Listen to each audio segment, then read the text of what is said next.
Karen Vorderman has quit, but I think she was pushed from her weekly BBC Radio Wales show because of her attacks on the Tories. That's right. She said she will not be silenced by the corporation's new social media guidelines, which have been updated recently after high-profile people like Gary Lineker attacked the government. And guess what? He's still there. Well, Carol is, of course, well known for her critical tweets about the government. Let's have a look at a couple of them. Here we go. She says, Johnny Mercer and his wife are the most petulant, childish pair of the week. A minister tweeting out vomit emojis, not knowing basic political facts on BBC Question Time. Now he's switched off replies on Twitter. He gets paid £110,000 plus pays her £45,000 on top, yet criticises the military use of food banks. Ooh. Yeah, and she says also the Tory government has now lost around half of those who voted for them in 2019. Why? Because they're a lying bunch of greedy, corrupt, destructive, hateful, divisive, gaslighting crooks. No need for a focus group soon. I'll just tell you the same. How could she carry on? I do hope somebody clips that and don't make it clear that Andrew Pearce is quoting Carol Vorderman there, because to hear those words coming out of your mouth, Story Boy, was quite something. That was what a so-called BBC impartial presenter said about the Tories. She also said that Suella Braverman is the worst word. There are many, many more. Yeah, there are. So let's speak to former BBC correspondent Michael Cole. Good morning, Michael. You have worked for this institution. How different was it when you were there in terms of what you could and couldn't say publicly, and have they gone too far now? Very good question. Good morning to you both. The first question must be, who knew she had a programme on BBC Wales? I did.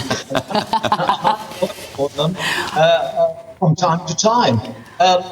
Did the people of Wales know? So if the purpose was to advertise the fact that she is on BBC Wales, not BBC Wales, well, that's succeeded. Now, I worked for the BBC for more than 20 years. That's a systems. If you're on television, it's the most tremendous privilege to be able to address the nation. And when I was there, it was quite simple. I filed literally thousands of stories. I never once expressed a personal opinion, and I covered 6 general elections. Of course I had opinions. I expressed them at the ballot box. When you were in the BBC, you were not allowed to stand for an elective office above the level of parish councillor. And that was a good thing, because impartiality was important, particularly for the national broadcaster. And when I see this happening, I deplore it. I really do deplore it. And with regard to Gary Lineker, who's the most prominent case in this particular story, I mean, he was an articulate footballer. He was probably a good goal hanger. The BBC made him. They took time to create what is now the highest paid person in the BBC, and there are 22,000 people on whatever the sum of money is. It's a huge sum of money. The BBC used to create stars. It can do it again. It should never be in thrall to any single person, or its purpose is finished.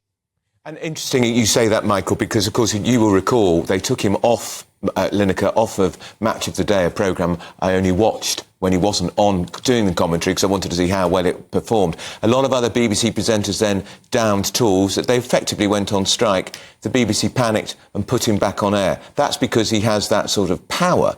And you're right, the BBC he completely dictated to the BBC in a way that Karen Vorderman simply hasn't got the clout to do it. No, that's absolutely true. I mean, those other former footballers who were also on these programmes, they really couldn't do it. They had to suck up to him. Whatever they thought about what he was saying, they had to do it, or else they would have looked rather bad. But you're absolutely right. It's a case of being pusillanimous. The BBC hasn't got the guts. They could go out and find any number of people to fill that role if they saw it through, but they weren't prepared to stick it out and do that. And I think in any organisation, isn't that the first rule of football? Nobody's more important than the team. It's the team that's important, and it's the integrity of the organisation. And if that is ever compromised by this person or that person sounding off their personal views, I think it diminishes the whole purpose of having a public service broadcaster. OK, thank you, Michael. Always good, as usual.